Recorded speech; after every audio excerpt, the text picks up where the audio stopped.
Rusia tak sendirian. Jika Amerika nekat menyerang, maka 7 negara ini siap bantu Presiden Putin.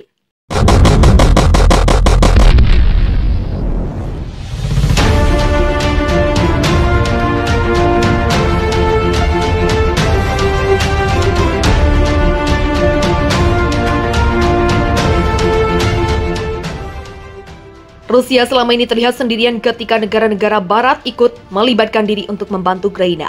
Bahkan negara-negara barat kompak menjatuhkan sanksi kepada Rusia. Namun, jangan salah, Rusia bukanlah negara tanpa sekutu. Jika barat memiliki NATO, maka Rusia juga memiliki aliansi pertahanannya yang disebut CSTO.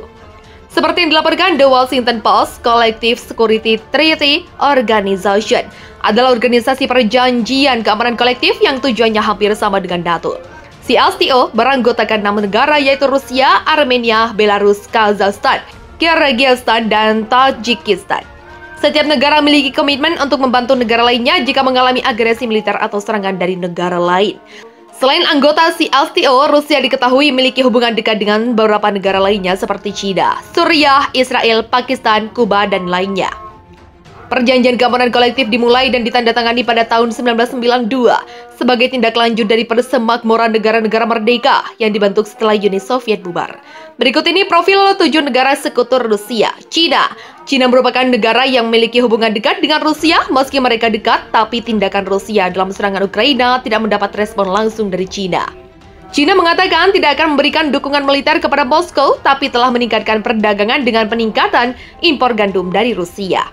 Namun Menteri Luar Negeri China menekankan kedaulatan masing-masing negara harus dihormati, sehingga meminta para pihak untuk kembali ke meja perundingan. China belum secara resmi memihak karena menikmati hubungan baik dengan Ukraina, peduli dengan bisnisnya dengan Eropa, dan telah menemukan sekutu dalam diri Putin. Mereka Rusia dan China saling membutuhkan. Tetapi bagi China, invasi ini tidak sejalan dengan gagasan mereka tentang dunia yang stabil yang mencoba menciptakan lebih banyak perdagangan, melainkan bahwa ini akan menciptakan lebih banyak ketidakpastian, kata Yenar Tagen, seorang analis politik yang berbasis di Beijing kepada Al Jazeera. Suriah, menurut laporan Metro.co.uk, Suriah juga mendukung tindakan Putin terhadap invasi di Ukraina. Presiden Suriah Bashar al-Assad melakukan panggilan telepon dengan Putin. Al Jazeera melaporkan, dia memuji serangan militer Rusia ke Ukraina. Presiden Bashar lalu mencela apa yang dia sebut histeria barat di sekitarnya. Ia mengatakan kepada Putin apa yang terjadi di Ukraina adalah koreksi sejarah dan pemulihan keseimbangan yang hilang di dunia setelah pecahnya Uni Soviet. Armenia adalah sebuah negara yang terkurung daratan dengan Turki di barat, Georgia di utara, dan Azerbaijan di timur. Armenia memiliki sejarah yang lebih panjang daripada kebanyakan negara Eropa, dikutip dari BBC.com. Setelah kemerdekaan dari Uni Soviet pada 1991, Armenia dengan cepat terlibat dalam konflik berdarah dengan Azerbaijan atas wilayah Nagorno-Karabakh yang sebagian besar penduduknya adalah orang Armenia. Bagian dari Armenia yang terletak di dalam bekas kekaisaran Rusia mendeklarasikan kemerdekaan pada 28 Mei 1918. Tetapi pada tahun 1920 diserbu oleh pasukan dari Turki dan Rusia Soviet. Belarus adalah negara di Eropa Timur, sekaligus negara tetangga Rusia. Sebelum kemerdekaan pada tahun 1991, Belarus sebelumnya dikenal sebagai Belorusia atau Rusia Putih.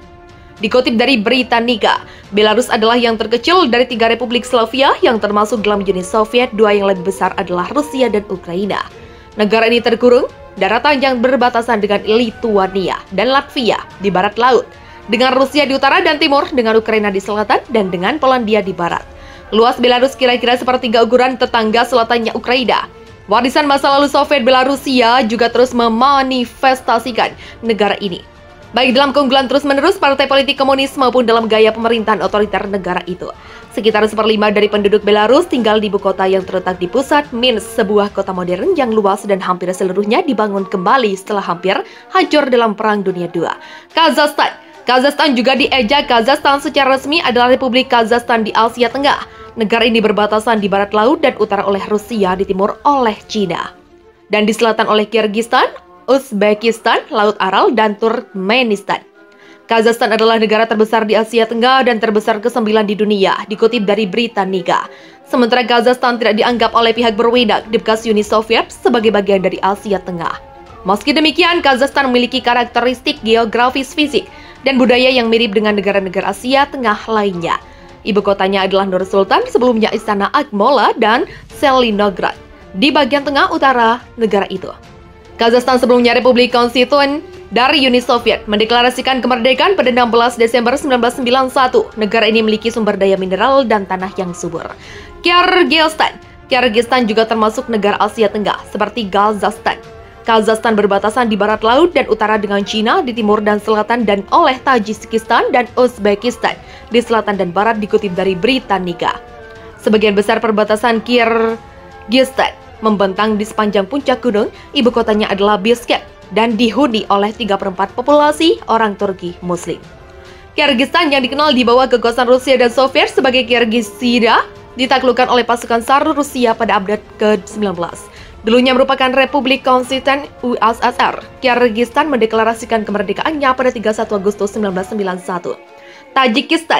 Tajikistan secara resmi disebut Republik Tajikistan. Negara ini terletak di jantung Asia Tengah dan memiliki ibu kota bernama Dushanbe.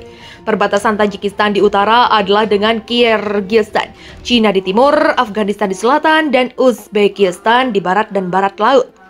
Tajikistan termasuk wilayah otonomi Gunung Badakhshan dengan ibu kotanya di Korut.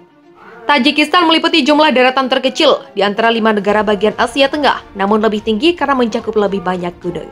Negara Tajikistan adalah Republik Serikat Uni Soviet dari tahun 1929 hingga kemerdekaannya pada tahun 1991. Cina mengatakan tidak akan memberikan dukungan militer kepada Moskow, tapi telah meningkatkan perdagangan dengan peningkatan impor gandum dari Rusia. Namun Menteri Luar Negeri Cina menekankan kedaulatan masing-masing negara harus dihormati, sehingga meminta para pihak untuk kembali ke meja perundingan. Cina belum secara resmi memihak karena menikmati hubungan baik dengan Ukraina, peduli dengan bisnisnya dengan Eropa, dan telah menemukan sekutu dalam diri Putin. Mereka Rusia dan Cina saling membutuhkan. Tetapi bagi Cina, invasi ini tidak sejalan dengan gagasan mereka tentang dunia yang stabil, yang mencoba menciptakan lebih banyak perdagangan, melainkan bahwa ini akan menciptakan lebih banyak ketidakpastian, kata Yenar Tagen, seorang analis politik yang berbasis di Beijing kepada Al Jazeera. Suriah, menurut laporan Metro.co.uk, Suriah juga mendukung tindakan Putin terhadap invasi di Ukraina. Presiden Suriah Bashar al-Assad melakukan panggilan telepon dengan Putin. Al Jazeera melaporkan, dia memuji serangan militer Rusia ke Ukraina. Presiden Bashar lalu mencela apa yang dia sebut histeria Barat di sekitarnya. Menteri Luar Negeri Rusia Sergei Lavrov mengatakan, pengiriman senjata Barat ke Ukraina menandakan aliansi Pakta Pertahanan Atlantik Utara terlibat dalam perang Rusia. Ia juga menegaskan Moskow memandang senjata-senjata tersebut menjadi target yang sah. Senjata-senjata ini akan menjadi target yang sah bagi militer Rusia yang bertindak dalam konteks operasi khusus, kata Lavrov kepada televisi pemerintah dalam sebuah wawancara yang diunggah di laman Kementerian Luar Negeri. Fasilitas penyimpanan di Ukraina Barat telah menjadi sasaran lebih dari sekali oleh pasukan Rusia. Bagaimana mungkin tidak, kata Lavrov. NATO pada dasarnya terlibat dalam perang melawan Rusia melalui negara lain dan mempersenjatai negara itu. Perang berarti perang, tegasnya. Sebelumnya, Departemen Luar Negeri AS menggunakan deklarasi darurat yang pertama kali selama pemerintahan Biden untuk menyetujui kemungkinan penjualan amunisi senilai $165 juta, $2,38 triliun ke Ukraina.